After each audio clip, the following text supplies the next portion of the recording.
Bonjour, aujourd'hui nous sommes à Wettolsheim, à la rencontre du domaine Jean-Claude Buchet. C'est le seul domaine viticole à faire que du crémant d'Alsace. Je vous propose de me suivre.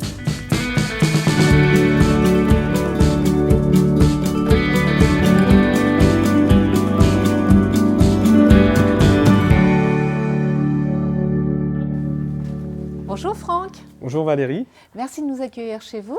De rien. Vous êtes le spécialiste du crémant et je souhaite qu'on en parle dans les vignes. On y va? C'est parti. Donc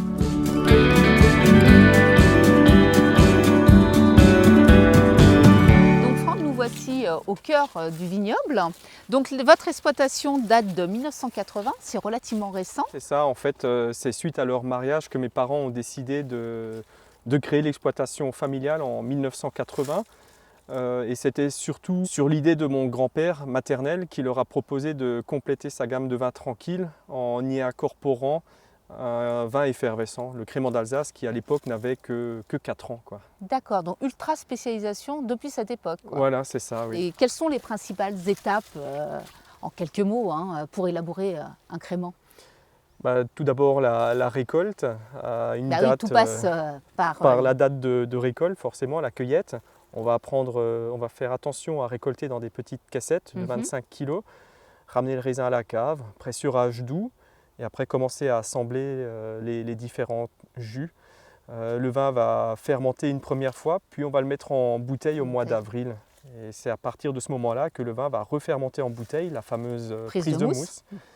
Et donc, au domaine, on aime bien garder les vins entre 24 et 48 mois minimum sur l'âtre. Ça, c'est une vraie particularité du domaine, ce qui n'est pas le cas de la plupart des crémants d'Alsace. Oui, mais on va pouvoir avoir une trame commune. Donc, en fait, ce sera plutôt ce côté léger, digeste, très clair, facile à consommer, surtout en tant qu'apéritif. Ce sera également des créments qu'on pourra passer à table. Oui, pas seulement, voilà, ça peut être des créments de gastronomes. Voilà, c'est ça, oui. Et en fait, on peut se faire tout un parcours durant un repas, de l'apéritif quasiment au dessert avec ces créments-là. Bah oui, parce qu'on oublie de dire, la bulle peut accompagner effectivement tout un repas complet. Exactement. Nous, ça ne sera pas un repas, ça sera un pique-nique. D'accord. Je vous propose de faire, Franck, comme à notre habitude. Vous nous réservez une surprise. Allez. On y va.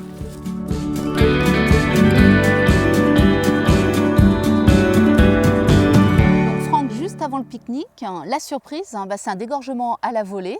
Donc je vous laisse nous expliquer avec justement l'outil et la bouteille. En fait, j'ai ramené un crémant millésime 2016, un crémant rosé, avec ma clé de dégorgement. Donc la bouteille a été élevée pendant une trentaine de mois sur latte.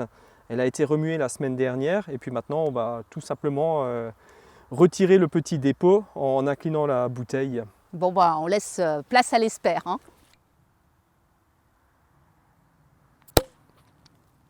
Bon, maintenant, Franck, que ce crémant est fraîchement dégorgé, on va quand même le déguster, j'ai hâte. Donc, qu'est-ce que vous pouvez nous dire sur ce nez, déjà? On va plutôt avoir des notes de petits fruits rouges acidulés.